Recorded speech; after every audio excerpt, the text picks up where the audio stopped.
Seul dans sa chambre, Elliot se concentre sur ses devoirs.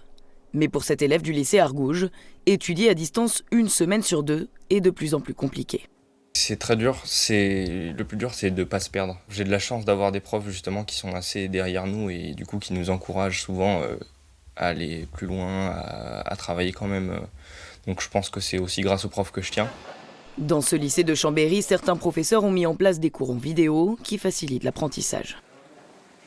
Il y en a qui nous mettent par exemple des logiciels en ligne pour nous faciliter l'organisation et c'est plus facile pour nous. Après, il y a des professeurs qui sont du coup moins organisés et c'est un peu plus compliqué de suivre. Ces élèves sont en présentiel 3 jours par semaine, un programme hybride instauré depuis septembre auquel ils commencent à s'habituer. Les élèves, il y en a qui sont très autonomes, ils ont juste besoin de la correction des exercices, ils avancent tout seuls.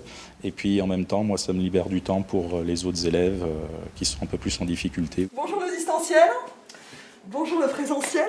7 professeurs envoient le cours écrit en amont pour que les lycéens puissent mieux suivre, même à distance. Le cours qui est parfois complexe et qui dans un angle de vision, vous voyez quand même un cours, voilà, on bouge, on passe dans les rangs, on écrit. Donc l'angle de vision n'est pas toujours quand même parfait. Du coup, le fait qu'ils aient reçu le cours, eh bien, je pense, facilite la compréhension. À partir de lundi, les élèves de terminale de ce lycée pourront retourner en présentiel à temps plein, une mesure essentielle pour leur dernière année. On se doit, nous, de les accompagner et de leur permettre de retrouver de la régularité de présence dans un établissement scolaire pour que l'année prochaine, ils puissent repartir dans le cadre de leur choix d'orientation du supérieur, dans des conditions et dans une habitude de travail plus forte. Car en terminale, les élèves doivent aussi s'inscrire sur Parcoursup et choisir leur cursus après le bac. C'est un peu compliqué avec tout ce qui se passe, sachant qu'en fait, on ne sait pas trop comment ça va s'organiser. Du coup, il n'y a pas les portes ouvertes des universités. Pour voir, il faut tout chercher par nous-mêmes.